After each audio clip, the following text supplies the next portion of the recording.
Boa tarde a todos, boa tarde a todas.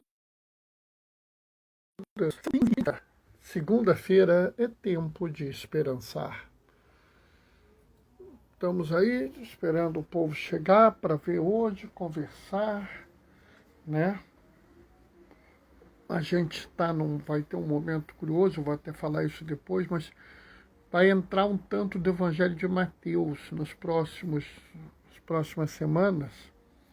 Porque o Evangelho de Marcos é muito pequeno, então acaba que tem que pôr um tanto de Mateus, senão não cobre o Evangelho o inteiro, né?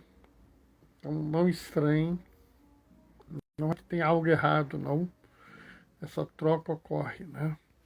Oi, Djalma, oi, Doraci, paz e bem. Nós estamos bem aqui, aqui tá hoje deu uma virada, assim, o tempo para mim deu uma mudada, mas assim, não na temperatura, acho que está um pouquinho, né? Uma opinião minha, não sei se já tem algo visto, não. Como é que vocês estão? Vocês estão tranquilos? Como é que as pessoas, a gente pergunta se elas estão bem, né? Porque tudo muda tão rápido atualmente, né? Paz e bem.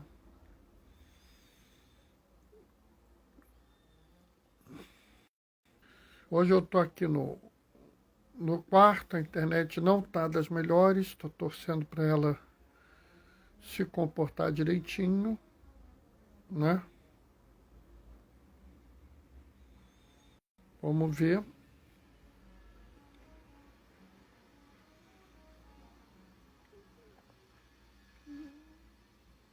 Estamos bem, e vocês? Estamos bem, graças a Deus. Graças a Deus estamos bem.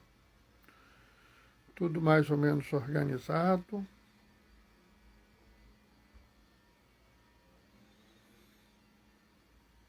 Né? Vamos organizar umas coisinhas aí, mas estamos bem, graças a Deus.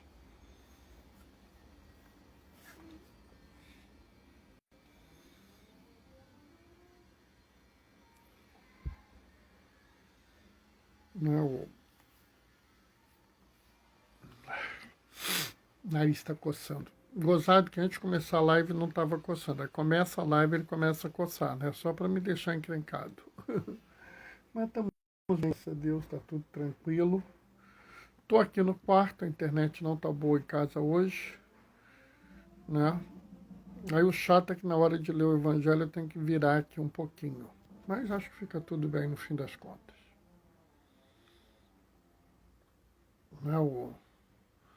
Já faz parte da nossa história essa internet do meu apartamento, né? Hora tá bom, hora tá ruim, hora funciona, hora não funciona, é assim mesmo. Aliás, acho que a internet de todo mundo é assim. Né? Estamos aí. Hoje vacinamos da gripe. Que bom, que bom, que bom. Sabe, Djalma, sabe, Doraci, a gripe é uma doença muito menos grave que o Covid. Mas já imaginou se você abre um quadro de gripe, até você ter certeza que não é Covid? Olha quanta ansiedade a gente fica, né? E nessas coisas a gente fica sempre com um pé na orelha, assim, uma dúvida, né? A gente fica sempre com uma dúvida, com um questionamento, né? Entendeu? Então, é importante você ter vacinado para gripe, porque reduz a chance de ter gripe, né? Eu vivo lembrando que nenhuma vacina é 100% eficaz, né? Praticamente todo mundo no Brasil foi vacinado para tuberculose. Se a vacina fosse 100% eficaz, ninguém tinha tuberculose, né? Ah, Bernardo, a vacina é só para forma grave de tuberculose. É verdade, mas mesmo assim ocorrem formas graves de tuberculose. Isso a gente tem que entender que vacina não é milagre, mas a vacina reduz muito o risco da gente. Tá entendendo? Então isso é que eu acho que é importante. né? Então foi muito bom vocês terem vacinado para gripe, porque reduz o risco de vocês pegarem gripe, né? Eu estou olhando aí, falta 2 minutinhos para a gente começar, né? E hoje é um texto muito conhecido, um texto habitual nosso. Muitas pessoas, inclusive, sabem esse texto praticamente de cor, né? Eu só não sei se eles sabem no cor, vamos dizer assim. Porque saber de cor é saber do coração, ter texto no seu coração, né? Então vamos mais um pouquinho para a gente começar. Aí eu faço a leitura, a gente faz a reflexão, né? Eu fiquei muito contente de saber que vocês se vacinaram para a gripe hoje. Muito contente. Boa notícia. É realmente boa. Acho que é bom, legal vocês estarem.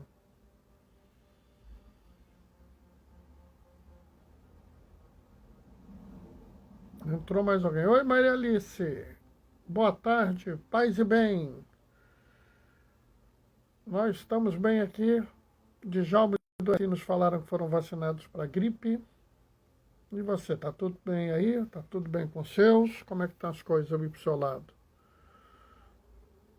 Oi, Fátima, paz e bem. Boa tarde, nós estamos bem aqui. Você está bem, Fátima?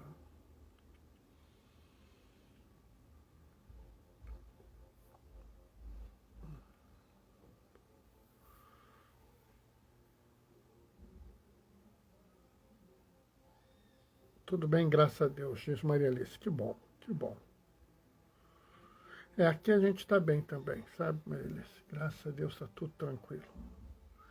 Tanta confusão que a gente tem que a gente fica até meio ansioso realmente, né? Vamos começar, pessoal? O Senhor esteja convosco. Ele está no meio de nós. Proclamação do Evangelho de Jesus Cristo, segundo Mateus. Naquele tempo, vendo Jesus as multidões, subiu ao monte e sentou-se. Os discípulos aproximaram-se e Jesus começou a ensiná-los. Bem-aventurados os pobres em espírito, porque deles é o reino dos céus. Bem-aventurados os aflitos, porque serão consolados. Bem-aventurados os mansos, porque possuirão a terra. Bem-aventurados os que têm fome e sede de justiça, porque serão saciados. Bem-aventurados os misericordiosos, porque alcançarão misericórdia. Bem-aventurados os puros de coração, porque verão a Deus. Bem-aventurados os que promovem a paz, porque serão chamados filhos de Deus. Bem-aventurados os que são perseguidos por causa da justiça, porque deles é o reino dos céus. Bem-aventurados sois vós, quando vos injuriarem e perseguirem, e mentindo disserem todo tipo de mal contra vós por causa de mim. Alegrai-vos e exultai, porque será grande a vossa recompensa no céu, nos céus. Palavra da salvação. Sabe, o que a gente está vendo aqui é o conhecido Sermão da Montanha na forma do Evangelho de Mateus. Bernardo, mas esse ano não é o Evangelho de Marcos? É. Mas como eu já falei algumas vezes, o Evangelho de Marcos é muito pequeno, né? Então, ele acaba não sendo suficiente para ser lido durante um ano, né?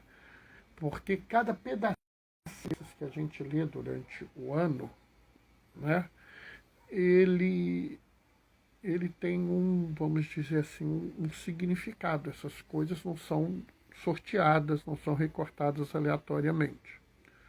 Então não daria para fazer um ano com o Evangelho de Marcos. Então existem enxertos durante o ano que serão de Mateus. Tá? O Evangelho de Marcos e Mateus são evangelhos muito próximos, né?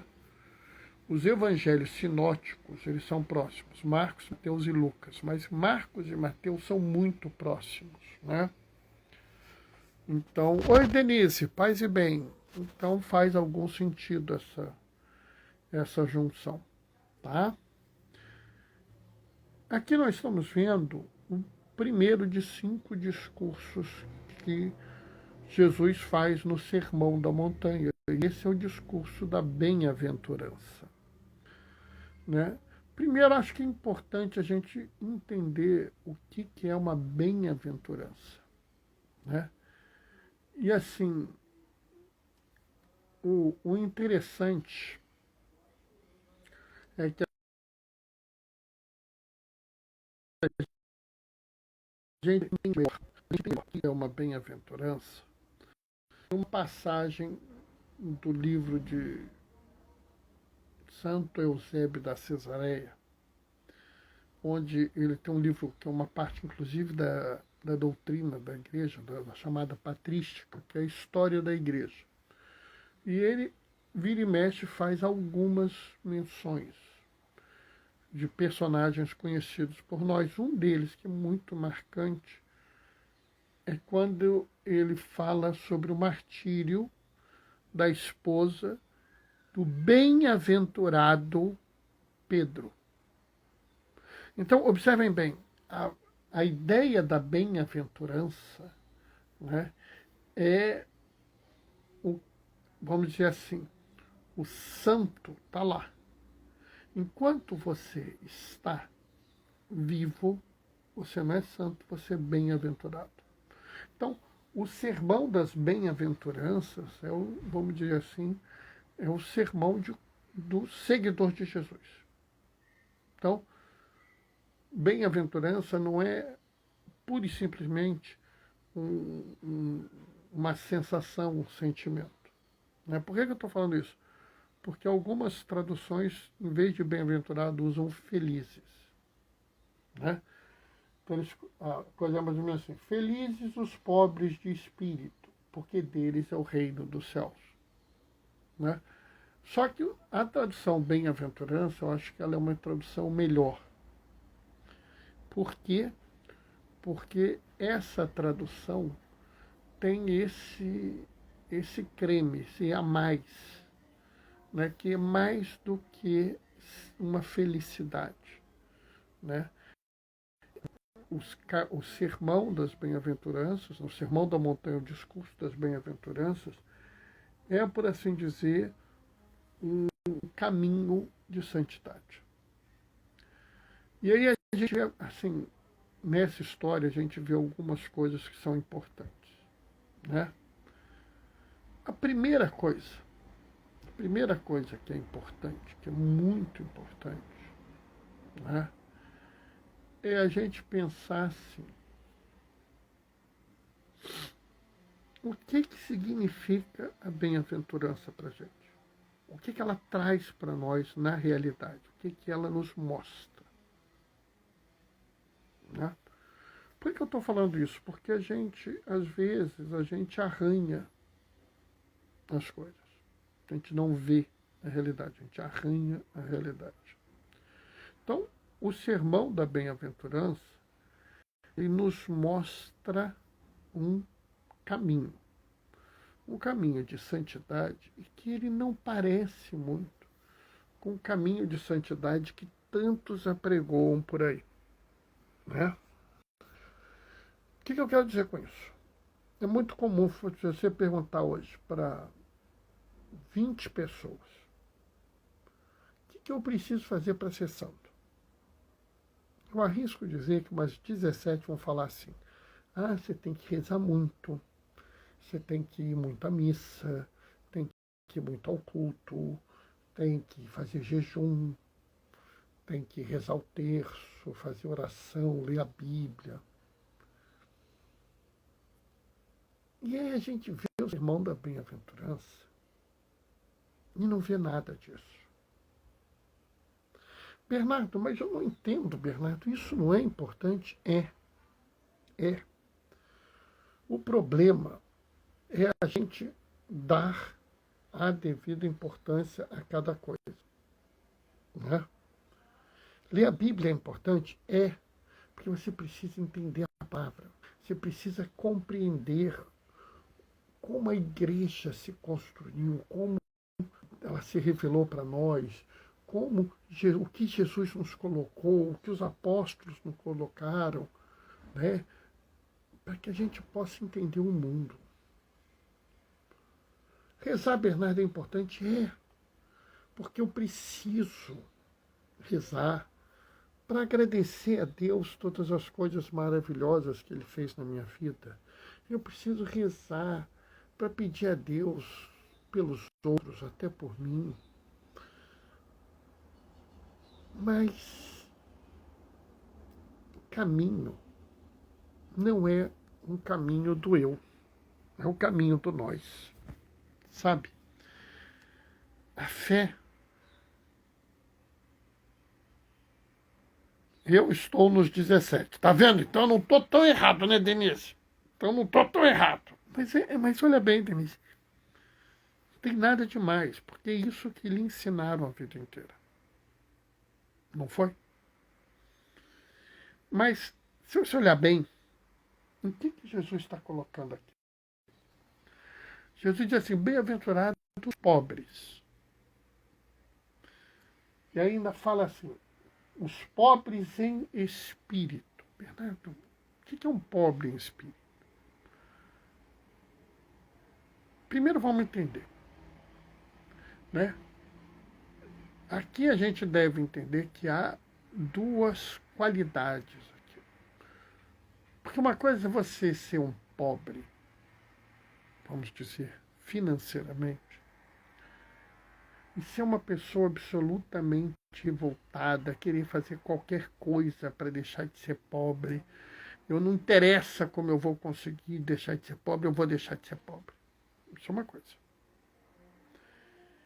E existem as pessoas até que poderiam ter mais dinheiro, mas não têm, porque elas entendem que nem tudo está certo, nem tudo se justifica para ser rico.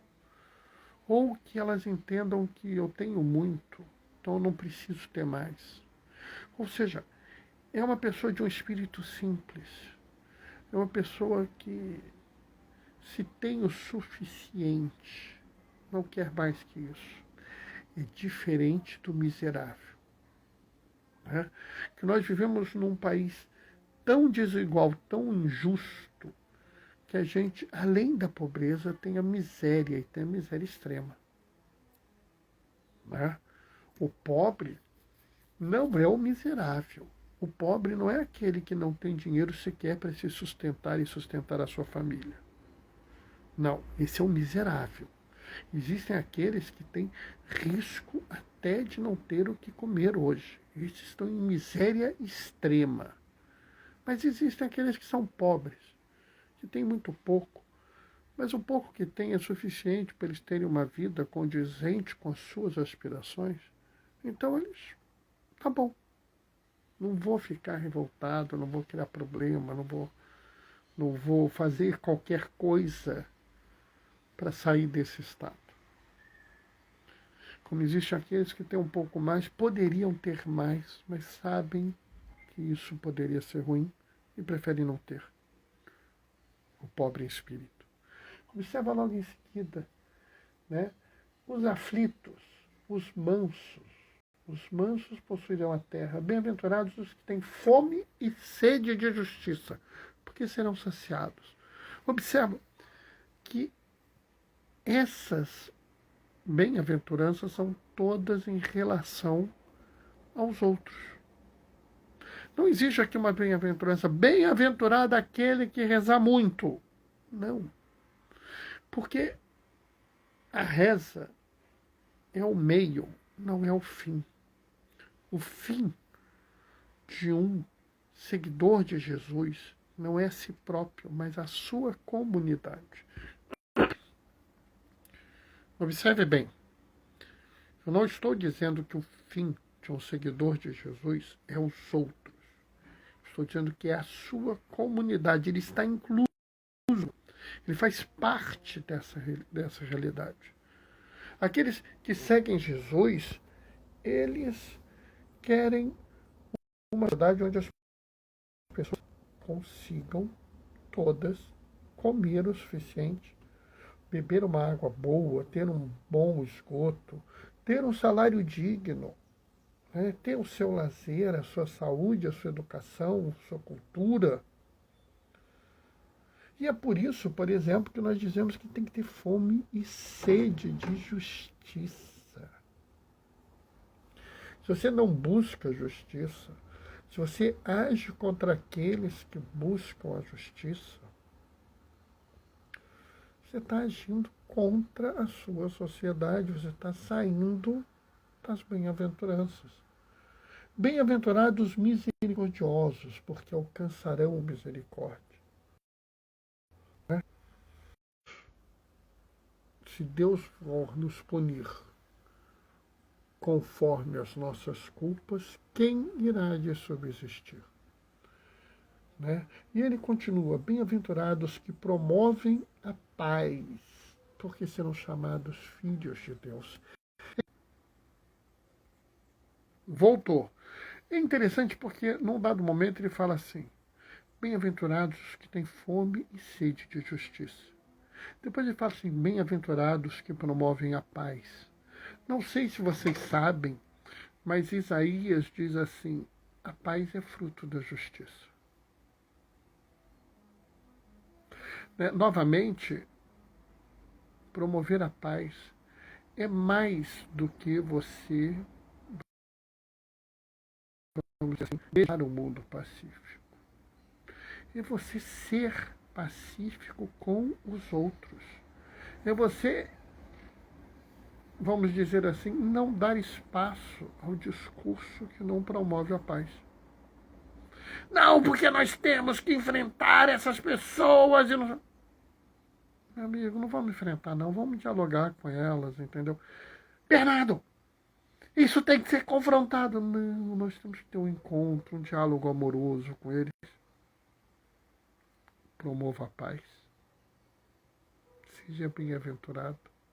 Caminhe para a santidade. Entende isso? A gente pega aqui de novo, vamos lá. Bem-aventurados aqueles que são perseguidos pela causa da justiça. Né? Quantos homens e mulheres na história do mundo, por buscarem a justiça, buscarem a paz, buscarem o que é certo, foram perseguidos. Né? É essa a questão. Né? Bem-aventurados os que forem perseguidos por causa da justiça, porque deles é o reino dos céus. Então, a gente tem que entender que a vida de oração, a vida de sacramento, a vida de, vamos dizer, de devoção, é importante que vocês tenham aqueles que são exemplos da vida de vocês, né? Eu tenho vários, Vicente de Paulo, claro, e Francisco de Assis, Damião de Molokai, Oscar Romero, né? João Damasceno, tem vários, Maria Madalena, né? Vocês sabem que eu tenho. É importante que nós tenhamos essas pessoas, tenhamos nossas orações e tal, mas a vida da bem-aventurança é vivida fora da igreja. A vida da bem-aventurança é vivida em função dos outros. Então, a gente tem que entender que se a gente realmente quer ser bem-aventurado, quer caminhar para a santidade, a gente tem que começar a agir no mundo, guiado pelo Evangelho, guiado pela Palavra de Deus. Que no fim, a gente chega lá. Amém? Bom, pessoal, o que eu tinha de reflexão hoje era isso. Eu não sei se algum de vocês tem alguma coisa que queira falar, que queira me dar opinião, que queira me corrigir, né? Se algum de vocês concorda, se algum de vocês discorda, né?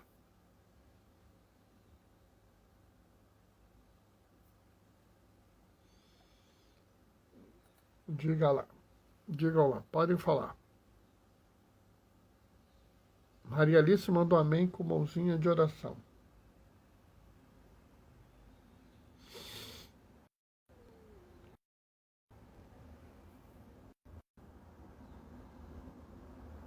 Djalma, Doraci, Maria, a Denise, Fátima, todo mundo está mandando amém. Que bom, gostaram, que legal. Muito bom saber que vocês gostaram. É.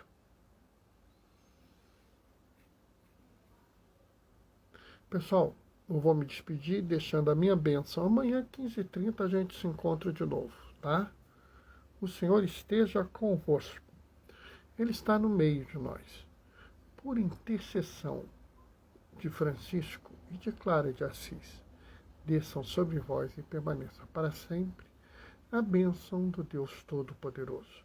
Ele que foi Pai, Ele que é Pai, Filho e Espírito Santo. Quem puder, fique em casa. Quem precisar sair, usa máscara. Tá?